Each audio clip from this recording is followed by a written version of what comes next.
From advertising to software as a service to data. Across all of our programs and clients, we've seen a 55 to 65% open rate. Getting brands authentically integrated into content performs better than TV advertising. Typical lifespan of an article is about 24 to 36 hours.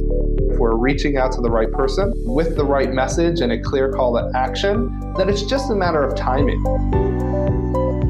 Welcome to the MarTech podcast, and I Hear Everything production. In this podcast, you'll hear the stories of world-class marketers that use technology to drive business results and achieve career success. We'll unearth the real-world experiences of some of the brightest minds in the marketing and technology space so you can learn the tools, tips, and tricks they've learned along the way. Now here's the host of the MarTech podcast, Benjamin Shapiro. Welcome to the MarTech Podcast. I'm your host, Benjamin Shapiro, and today we're going to talk about the future of MarTech. Joining us is Phil Gamache, who is the co-founder of the Humans of MarTech podcast, which is a podcast dedicated to future-proofing the humans behind MarTech and ensuring their happiness and success in marketing careers. And today, Phil and I are going to discuss how he got into MarTech and why he started the Humans of MarTech. All right, time to meet the humans of MarTech. Here's my conversation with Phil Gamache, the co-founder of the Humans of MarTech podcast. Phil, welcome to the MarTech podcast. Ben, good to chat with you again. Thanks for the invitation. Honored to be here. It is about time, my friend. I feel like we've danced around having each other on some podcasts, and we met through our mutual friend, Juan Mendoza, who does the MarTech Weekly. And every time I search for MarTech in a podcast app, it's me and it's you. So, hey, does that make us the humans of MarTech? I mean, I know that's your brand, but I am not a bot either. Can I be in the club? We are all humans of MarTech, Ben. We like to talk about it and just shine a light on a profession that I feel doesn't have enough humans in it. So, yeah, that's our mission. All right, my first question, I'm going to put you on the spot here. You've got 60 seconds. Give me your life story.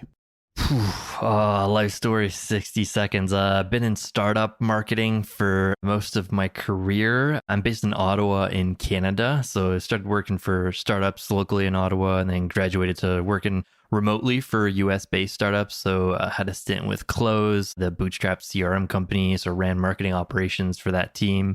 And then I spent a bit of time at Automatic, the parent company of WordPress.com, and am now recently joined a startup company. So I'm a startup called Pelago Health. But in my free time during the weekends or the evenings, I run the Humans of MarTech podcast with my co-host, John Taylor. Started it way back in during COVID. We were just meeting up, shooting the shit, talking about work. And we're just hey, let's record this. Maybe some humans out there will find some value in this. And yeah, I've been doing it for 3 years now and blew up a little bit this year. And yeah, hoping to focus a little bit more on it next year too. So I probably went over 60 seconds there. Tick, tick, tick, ding. Congratulations. Within 60 seconds, we'll count it. So you're nuts. You're crazy. You got a full-time job. You've worked for some high-profile companies. You're a successful marketer. And then you're doing this podcast thing, which I do for a living for fun. Why would you take on that much work? I mean, it's great to talk shop, but tell me your goals and the objectives of the Humans of MarTech.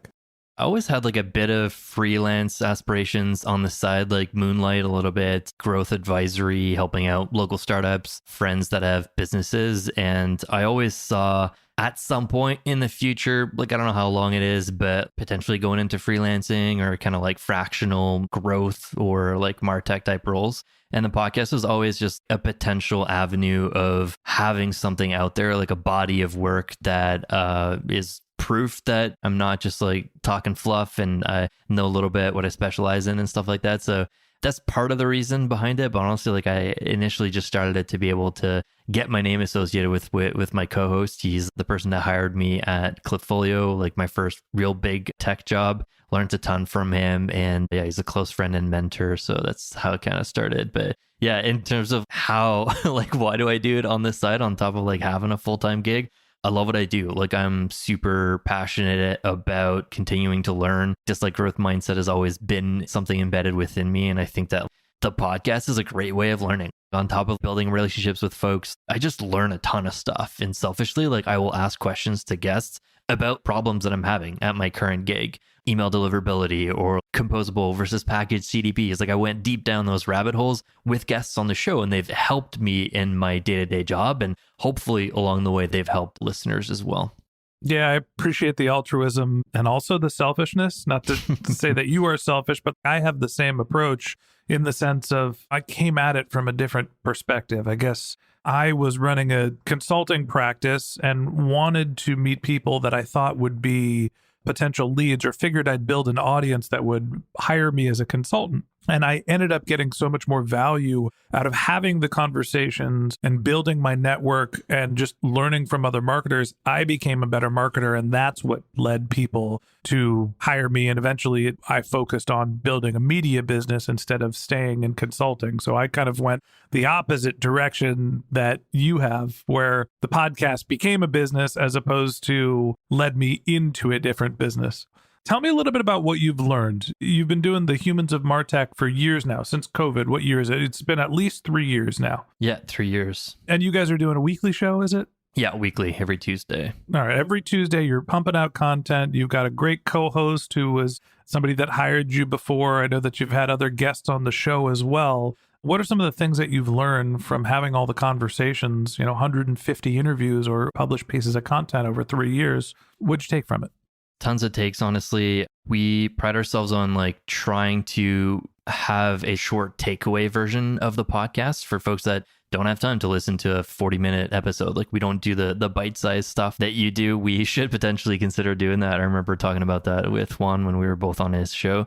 But yeah, every show has kind of this main takeaway idea. But when we do a guest episode with a guest, there's like a key takeaway from every question that we ask them, essentially. So ChatGPT helps us come up with that as we're kind of transcribing the episode. So tons of takeaways for sure. Like recently, I've been super deep down the composable CDP exploration about outside of just like a packaged, full bundled suite of customer data platforms, and getting introduced to like the modern data stack for marketers and how data teams can work better with marketers with this idea of having point solutions that power you with more flexibility, more choice. My current startup, we're like in health tech. So like tons of like regulation around compliance and PII and HIPAA compliance and all that stuff. So been also deep on like warehouse native stuff, like learning from guests about this idea of MarTech right now is really built on custom databases. So like when you use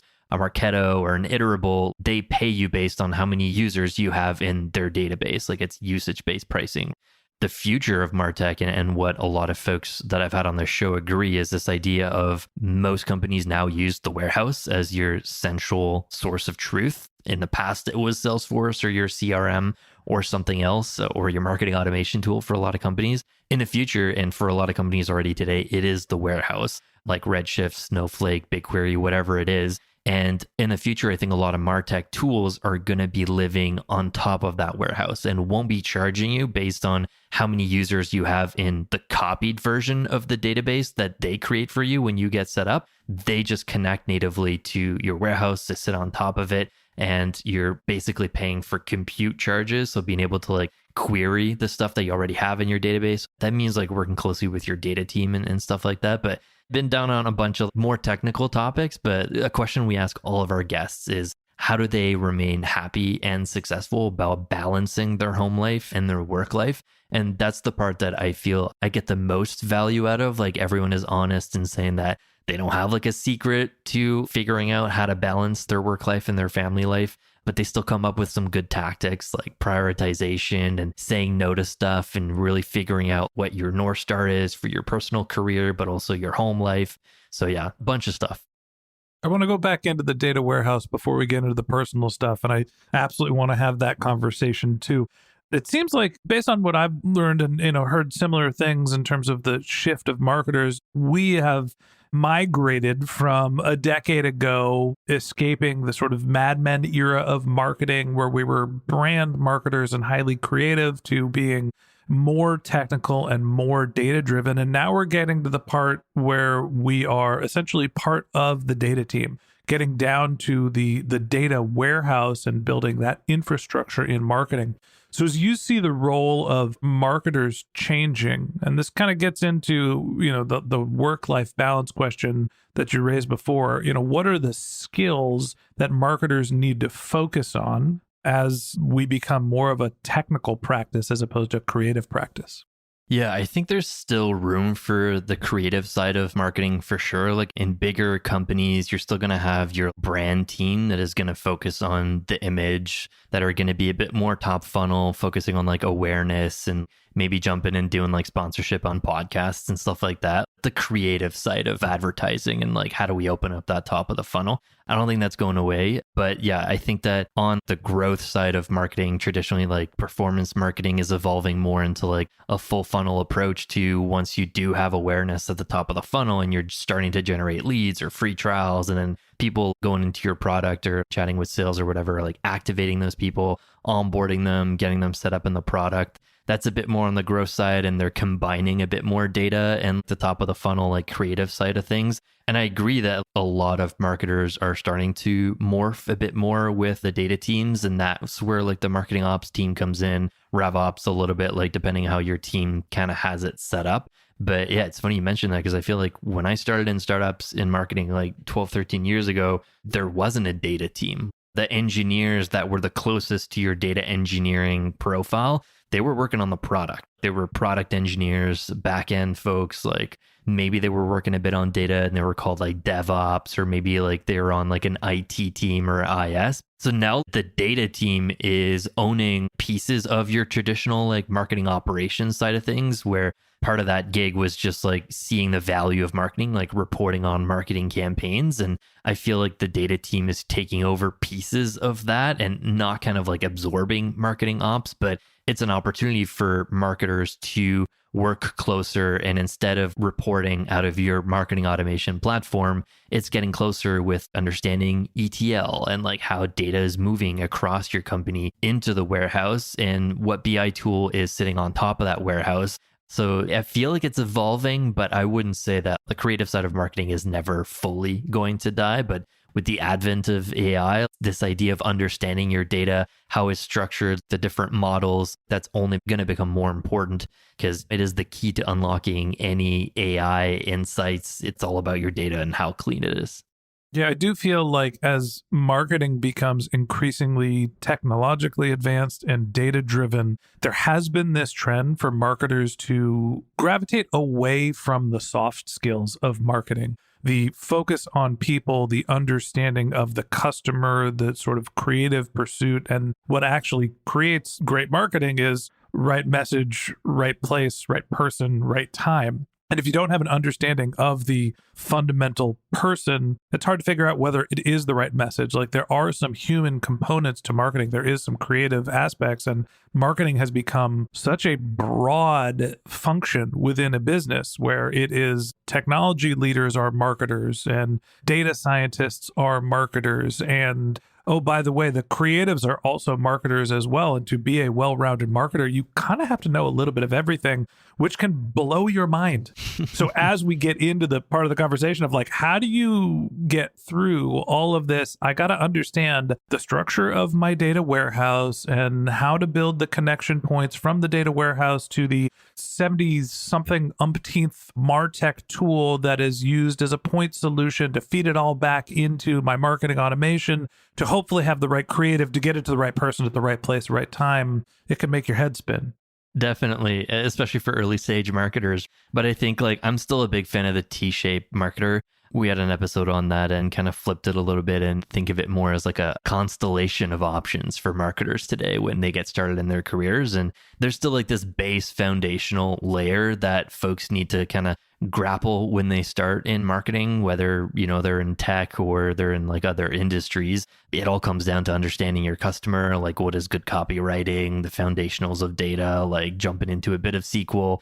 But at the heart of it, I think marketing is still about picking your different areas of specialization, whether that's email or it's like channel based and ads, or whether it's like a specific spot in the funnel, like it's life cycle, it's activation, it's onboarding. You're an expert in understanding users really early in the journey, or maybe it's like behind the scenes stuff and you're really on operations or growth ops and you're working closer with data teams. So there's still opportunities for folks to pick a couple of lanes and go really deep in it and not have to like look at this whole like constellation of options in MarTech that they could go down and get overwhelmed by all the stars. Like you still have the option of making a great career in MarTech and marketing by just picking a couple of those and choosing that lane and going all in. The more broad marketing becomes as a function, hopefully there is solutions, MarTech solutions specifically, that can help us not have to be the world's expert, but smart enough to be dangerous in various different parts of marketing. You mentioned awareness, onboarding, retention. There's different ways to leverage your technology to not have to master every step of the funnel, but to be a great overall marketer. And we're going to talk a little bit about how to get into some of those MarTech solutions, specifically on the creative side in tomorrow's episode. So Phil, when you came on the podcast or when you accepted the invite and we're titling this episode, Meet the Humans of MarTech, I figured the two of us would be sitting around here pretending to be robots, pretending to be humans. Hello, welcome to the MarTech podcast. It's great to see that you're actually really human and actually have human interests in mind. Thanks for coming on to being the guest. Yeah, this is fun. Thanks, Ben. All right, that wraps up this episode of the MarTech podcast. Thanks to Phil Gamache, the co-founder of the Humans of MarTech podcast, for joining us. Join us again tomorrow when Phil and I continue our conversation talking about how to use Midjourney for eye-popping imagery. If you can't wait until our next episode and you'd like to learn more about Phil, you can find a link to his LinkedIn profile in our show notes. You can contact him on Twitter. His handle is GamacP, that's GAMACP, or you could visit his website, which is humansofmartech.com. Just one more link in our show notes I'd like to tell you about. If you didn't have a chance to take notes while you were listening to this podcast, head over to martechpod.com, where we have summaries of all of our episodes and contact information for our guests. You can also subscribe to our weekly newsletter, and you can even apply to be the next guest speaker on the MarTech podcast. Of course, you can always reach out on social media. Our handle is MarTechPod, MarTechPod, on Twitter, Facebook, and Instagram, or you can contact me directly on LinkedIn. My handle is Ben J. Shap, BenJShap. And if you haven't subscribed yet and you want a daily stream of marketing and technology knowledge in your podcast feed, we're going to publish an episode every day this year. So hit the subscribe button in your podcast app and we'll be back in your feed tomorrow morning. All right, that's it for today. But until next time, my advice is to just focus on keeping your customers happy.